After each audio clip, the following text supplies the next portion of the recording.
루터의 하이델베르크 논제 요약을 시작하겠습니다. 먼저 이제 그 논제에 들어가기 전에 종교개혁자들의 저작을 어떻게 읽느냐 잠깐 말씀드리면, 종교개혁자들의 저작을 읽으시려면 반드시 그대로 살아야 이해가 됩니다. 그렇게 안 살면 이해가 전혀 안 돼요.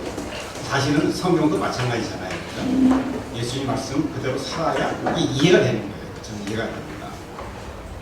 그래서 이제 칼빈과 루터의 글은 사실은 경건서적이거든요. 경건서적. 예.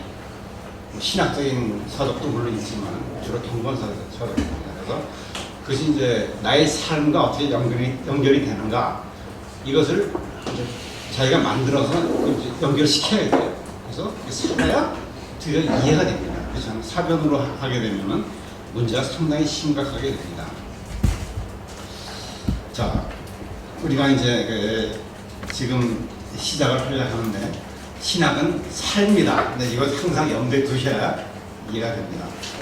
자, 논제의 핵심은 이 20번째 논제 해설에 있는데, 제가 한번 읽어드리겠습니다. 그러므로 네, 페이지. 페이지 수는 제가 잘못했습니다. 20번째 문제, 페이지 안 보셔도 됩니다. 그러므로 진정한 신학과 진정한 하나님 인식은 십자가에 못 박히신 그리스도 안에 있다. 그래서 이제 루터가 진정한 신학, 진정한 하나님 인식, 하나님 깨닫는 거죠. 하나님이 누구신가 이걸 알려면 이제 십자가에 못 박힌 예수님을 알아야 된다. 그분께 가야 되고, 이게 무슨 의미인가 알아야 되고, 또 더 나가서 자기도 그 그리스도와 함께 십자가에 못 박혀야 된다. 여기까지 가야 이제 그리스도를 이해하는 겁니다. 그러니까 벌써 이제 이것만 보더라도 대부분 우리가 그리스도를 잘 이해하지 못하고 있다, 이렇게 생각하면 될 겁니다. 아까 제가 사실 충격받은 얘기가 있는데, 고현태 목사님이 올바른 신앙을 가져야겠다. 아까 정확한 얘기는 사역자들이 복음을 정확하게 이해하고 선포해야 된다. 충격적이었어요. 왜냐하면 그 말이 맞기 때문에. 근데 이제 그런 생각을 가진 사람은 본 적이 별로 없거든요. 다 복음을 알고 있다 생각하는, 성도들은 당연히 복음을 알고 있다 생각하는 것 같은데, 저는 복음을 올바로 이해하는 사람이 상당히 적다고 보거든요. 항상 그 생각을 갖고 있습니다. 그러니까 제가 아무리 가르쳐도 사람들이 이해를 못해요. 왜냐하면 삶과 그들의 이해가 일치가 안 되기 때문에. 그래서 저분이 그래서 저건 어떻게 평소에 봤냐면, 저분은 개혁주 신앙에 모입돼서 복음을 모르고 있다, 항상 이렇게 생각을 했는데 깜짝 놀랐어요. 그래서 앞으로 이거 하기가 될 것인가 그런 생각, 항상 그런 생각이 들었는데 생각을 다시 했습니다. 반가운 일입니다.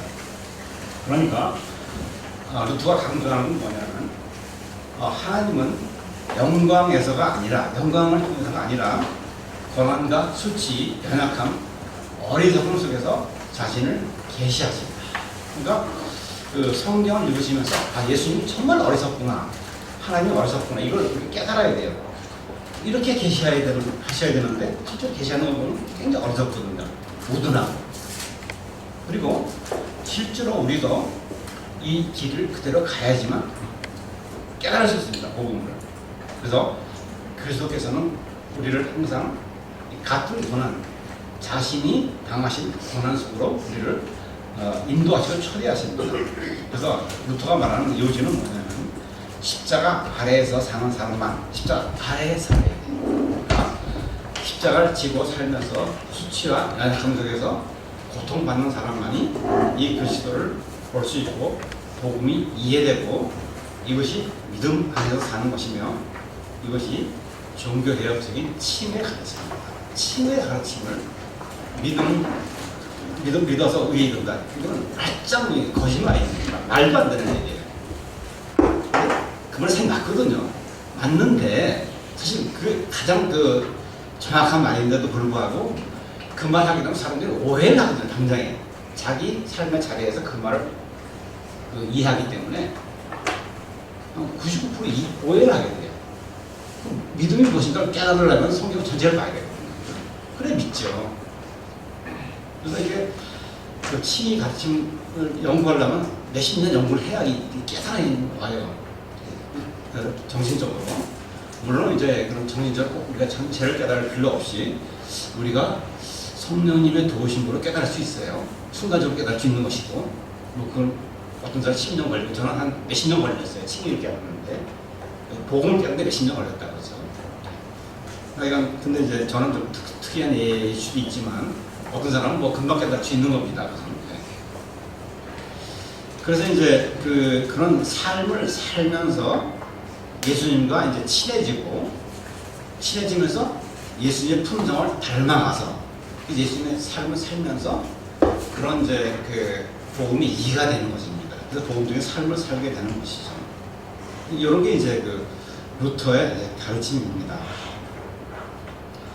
자, 가톨릭 은혜론의 핵심은 이제 파케레 크포디세스 이런 이제 무슨 말이냐면 나중에 책을 보시는 게 좋은데 시간이 지금 너무 없어서 결국 이제 구원은 어떻게 시작할 수 있는가? 구원은 일단 자기가 시작해야 돼요. 가톨릭 은혜론이 그렇습니다. 지금도 그래요. 자기가 먼저 시작을 해야 돼요. 그래서 뭘 좀 해서 하나님께 인정받을 만한 무엇을 해야 그때 하나님 은혜를 주셔서 이제 그 사람이 구원의 길을 갈 수 있는 거예요. 그러니까 인간이 뭘 해야 돼요. 그런데 종교개혁적 인식, 루터가 말하는 것은 뭐냐면 인간은 하나님 마음에 들 수 있는 것을 조금도 할 수 없다. 아무것도 할 수 없다. 종교개혁적 가르침입니다. 칼빈의 이제 예정론이 거기서 나온 거거든요. 칼빈이 처음부터 예정론을 만든 게 아니고 인간이 할 수 없기 때문에 아무것도 할 수 없기 때문에 하나님이 예정해야 되지 않는 것까지 나간 것이죠. 근데 루터는 그렇게 안 가르쳤어요. 어쨌든 선행을 할 수 없다. 그런데 더 나가서 중생된 사람일지라도 선행을 할 수 없다. 이게 굉장히 중요한 말입니다. 중생을 100번 했다 하더라도 조금이라도 선행을 할 수 없다. 왜냐하면 인간은 악이 가득 찼기 때문에 그냥 악이야.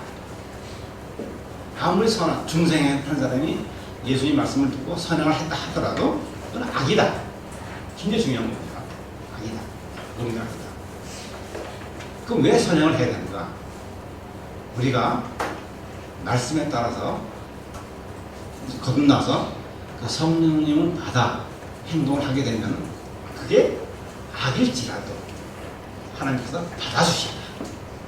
그리스도를 믿는 믿음 안에서 했기 때문에 그걸 받아주신다. 그겁니다. 우리 선행의 정의를 이제 분명히 해야 됩니다. 모든 건 악이다. 저는 성화되려고 굉장히 노력을 많이 했는데 지금까지도 아직까지도 악한 생각을 하고 있거든요. 깜짝 놀라는 거죠. 그래서 좀 놀라요. 그래서 정말 루터의 말이 맞구나, 성경 말이 맞구나, 악의 덩어리로구나. 이건 뭐 우리가 공로로 구원받는다는 건 전혀 말이 안 되고 완전히 100% 은혜로 구원을 받아야 되는구나. 이것이 이제 루터의 가르침입니다.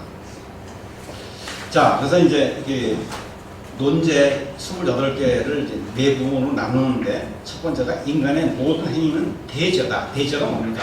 사함 받을 수도 없는 죄입니다. 그러니까 인간이 거듭나지 않은 사람은 물론이고 중생된 사람이라 할지라도 모든 행동이 대죄 사함도 받지 못해요. 이게 이제 출발입니다. 그러니까 절대적인 선한 행위는 하나님만 할 수 있다. 그래서 그럼 우리의 공로는 무엇인가? 이것을 알고 고백하고 두려워하는 것, 하나님을 두려워하는 것만이 우리의 공로이다. 그래서 실제로 뭘 잘해서 하나님께 보이는 게 공로가 아니고 두려워한다.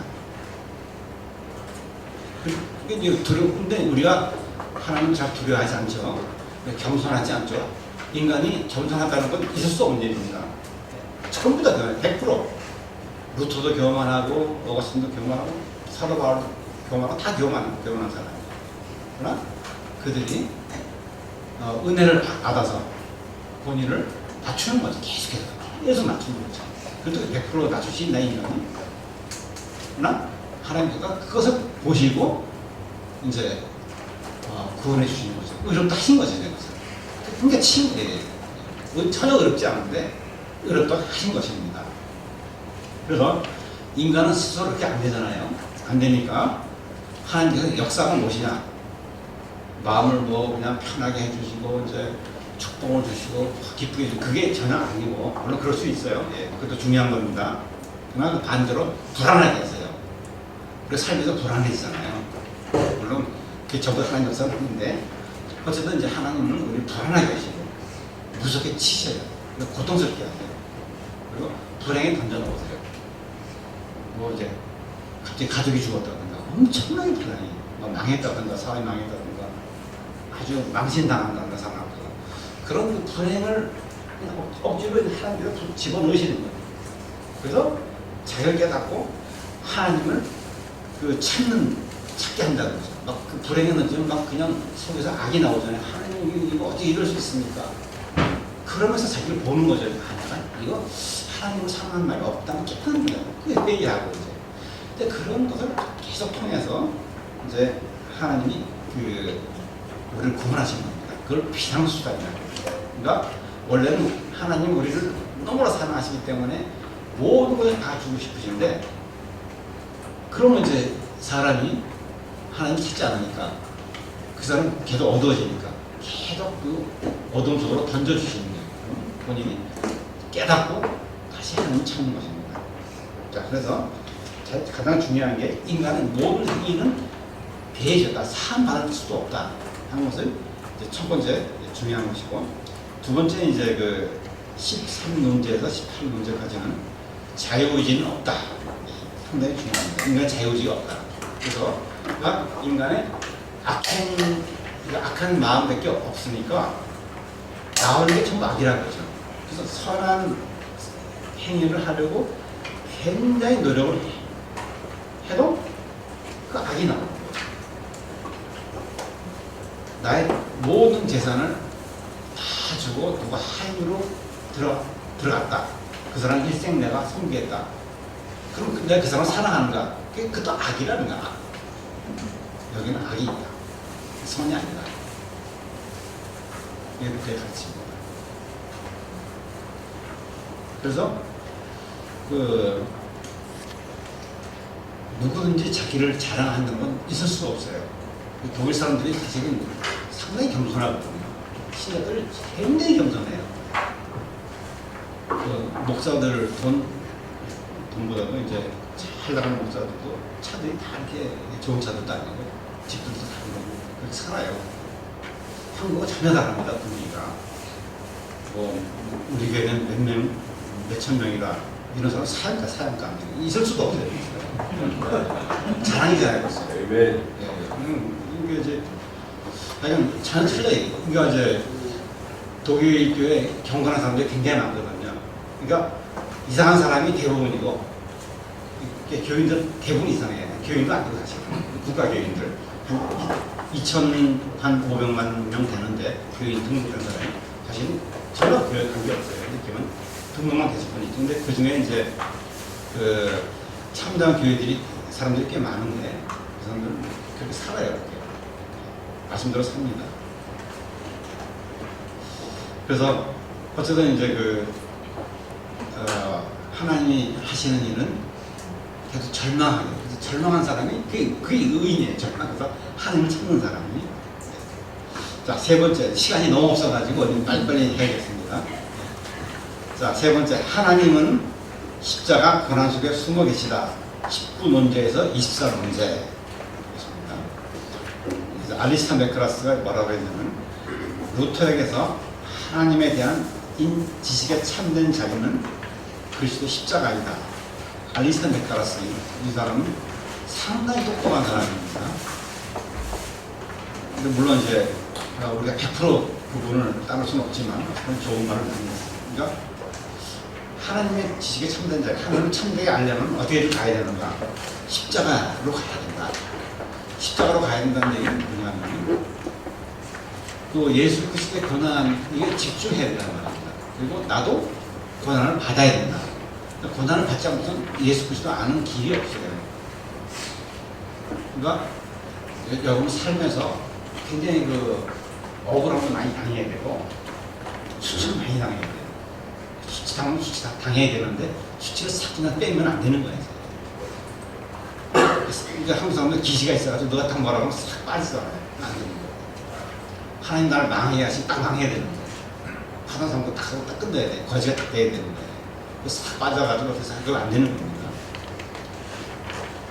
그래서 이제 이렇게 이제 십자가로 사람을 이제 몰고 갑니다.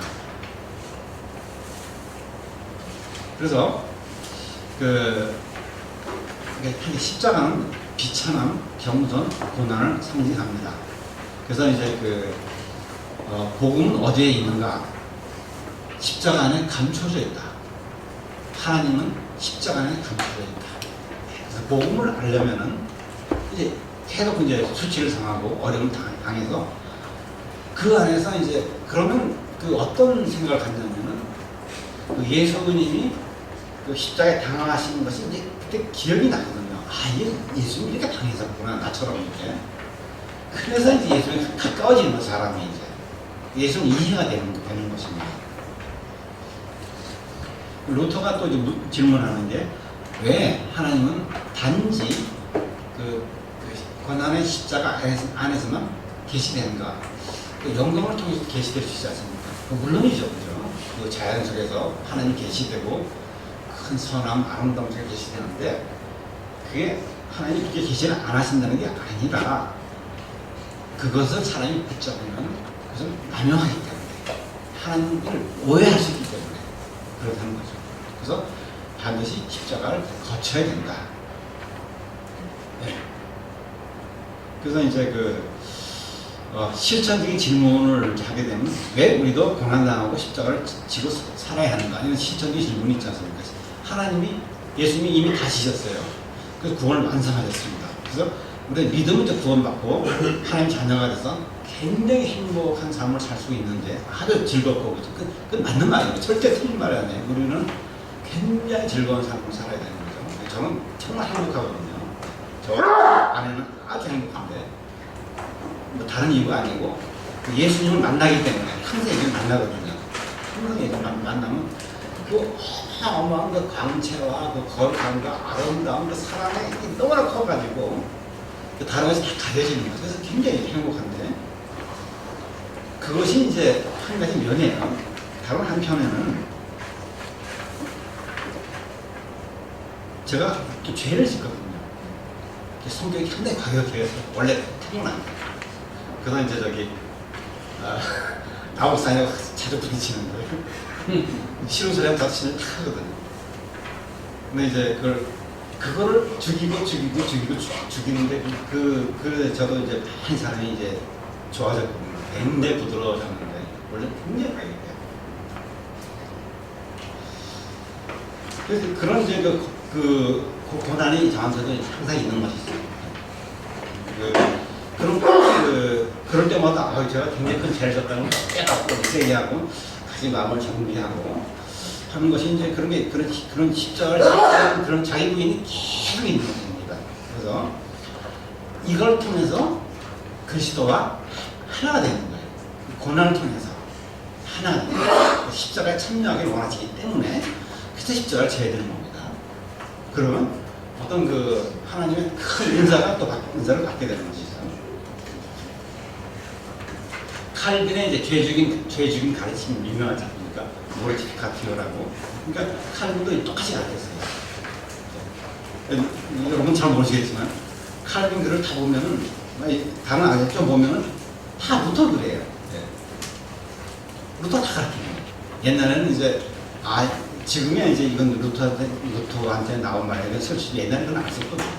전부 다 교부들만 썼거든요. 이건 교부 누구가 얘기하고 있었는데, 사실 루터한테 많이 배웠습니다. 네. 자, 예, 우선 거기까지만 하겠습니다. 그리고 어쨌든 이제 그 옛 아담을 십자가에 못 박아라. 예? 보통 이제 20일 논제에 있습니다. 옛 아담을 십자가에 못 박아야 된다. 그럴 때 그거를 우리가 못하잖아요. 못하니까 기도하게 되고 금식도 하게 되고 여러 가지 우리가 해보는 거예요. 근데 그걸 위해서 오늘 못하면 또 내일 또 하고 기도하고 그래서 자꾸 옛 아담을 십자가 못 박아야 돼요. 근데 한 번 하게 되면 두 번 할 때도 쉬워지고 근데 죽을 때까지 이걸 해야 됩니다. 그러니까 제가 올해 이제 만 70인데 생각할 때 그 정도 나이 되면은 이제 거룩해지지 않을까. 그렇지 않더라고요. 그게 참 신기한 거예요, 저도. 그렇게 이제 고생을 했는데도, 그 연약한 생각, 악한 생각, 그 두려운 생각, 이런 생각이 이제 들어오는 거예요. 그게 자체가 나쁜 거고, 사실은. 그 자체가 죄가 아니지만, 그런 게 너무 탁 쳐내야 되는데, 그런 게 자꾸 들어오는 거죠. 그래서, 이게 정말 그 숨을 마감할 때까지 그 옛 아담을 십자가를 못 박아야 된다. 그런 생각이 들어서 탁 쳐나요. 이런 것을 이제 그 청교도들이 그 경건주의자들이 많이 갖겠어요. 실천적인 게. 그래서 우리가 청교도를 절대 무시한다면 말이 안 되는 거죠. 신학이 조금 다르다 해서 이제 그 비판을 하면 안 됩니다. 실천적인 면이 굉장히 중요한 거예요. 그러니까 아담 칼빈과 루터가 말한 실천적인 면 이런 것을 이제 그들이 상당히 이제 적용을 한 것이죠. 자, 마지막으로 이제 25논제에서 28논제 율법과 복음. 자, 이거는 이제 시간이 좀 너무 많이 됐기 때문에 다음으로 대강만 얘기하고 별도로 이제 공부를 하려고 합니다. 이게 이제 루터 율법 복음이 가장 중요한 부분 중에 하나입니다. 이걸 또 모르면 우리가 이제 그 복음을 잘 이해를 못해요. 그러니까 율법과 복음의 관계 이것을 한국 사람이 이해할 수가 없어요. 제 생각은 그렇습니다. 도저히 이해할 수가 없어요. 그러니까 우리가 한국 사람들이 가지고 있는 사고 체제와 이런 그 루터가 가르치는 것, 그 복음이 가르치는 것하고 체제가 너무 틀려요. 이게. 그런 생각 해본 적이 없기 때문에 시간이 많이 걸려요. 논리적으로 하나하나 들어가는 이건 별도로 이해를 해야 됩니다. 우선 이제 여기가 중요한 게 뭐냐면 율법은 사람을 진짜 죽이거든요. 그러니까 율법은 보면 뭐 죽었다 이런 거잖아요. 도저히 지킬 수 없는데 그래서 이제 율법을 떠나서 우리가 구원받는데 우리가 구원을 딱 받고 보니까 새로운 마음이 생기는 거예요. 율법을 사랑하는 마음이 생기는 거예요. 이제 이게 율법이 바로 하나님이구나. 그런 게 이제 깨달은 거예요. 율법이 하나님 뜻이거든요. 그러니까 율법 사랑하는 마음이 생기는 거예요. 네, 생기지만 또 마음에 하나는 그 악을 사랑하는 마음이 생기고 근데 싸우잖아요. 이제. 그래서 우리가 하나님을 사랑하는 마음이 더 커지고 하나님 뜻을 사랑하는 마음이 더 커지면은 그 악을 이기는 거예요. 이제. 그래서 율법이 유효하다. 그겁니다. 율법이 우리를 정죄해서 우리를 지옥에 빠뜨리진 절대 못해요. 못하고 우리를 그렇지만 우리를 이제 위협하고 위협이라는 게 이제 자기 아들을 이제 위협하듯이 사랑하지만 위협해서 이제 그 율법을 따를 수 있는 사랑할 수 있는 마음까지 이제 주시는 거죠. 이제 이건 이제 성령님께서 하시는 것입니다. 그래서 율법의 중요한 것은 그 하나님의 자기 계시예요. 자기 전계, 계명 이게 전계거든요. 그러니까 하나님이 이런 분이라고 다 알려주는 거예요. 그런데 또 구약법을 잘 보게 되면 이해할 수 없는 게 많아요. 무서운 것도 사실 많고. 그럼 왜 그러냐? 그것은 하나님의 지극히 높은 뜻이 약화돼서 인간에게 맞추어진 것이다. 라틴어로 아코모 다치오라고 하는데 인간에게 맞춰진 거예요. 그러니까 우리는 율법보다 훨씬 더 잘 지켜야 돼요. 율법은 구약 율법은 연약한 인간에게 맞춰졌기 때문에 그것도 훨씬 더. 그러니까 산상수훈에서 예수님이 벌써 해설하셨잖아요. 그걸 지켜야 되는 거죠. 이게 이걸 지켜야 되는데 율법으로 타가면 사람을 죽이는 거니까 그러면 안 되고 예수님이 하시는 일은 우리를 유혹하시는 일이다. 이건 이제 마틴 루터의 유혹하십니다. 율법을 유혹하십니다. 너무나 이제 그 아름다운 걸 주시는 거예요. 이걸 봐라. 이거 얼마나 아름다워. 근데 우리가 중생된 사람들이 이걸 보고 너무 아름다우니까 따라해야겠다. 그때 사랑하게 되는 거예요. 예수님의 사랑을 너무 아름다워서 내가 사랑하고 예수님 거룩하신 걸 보니까 너무 아름다워 내가 거룩하게 되려고 하는 거예요. 이게 이제 우리들이 이제 율법을 지킨다는 겁니다. 몽둥이 들고 뭐 율법을 지켜라. 이게 절대 안 되고 교회에서 율법을 막 만들어가지고 이거 지켜야 됩니다. 이게 아니라 그죠. 그래서 오해하시면 안 됩니다. 율법은 중요한데 율법적으로 지키는 게 아니다. 그러나 율법을 지켜야 된다. 이것은 이제 율법과 복음 관계에서 다음에 한번 더 연구를 하겠습니다. 감사합니다.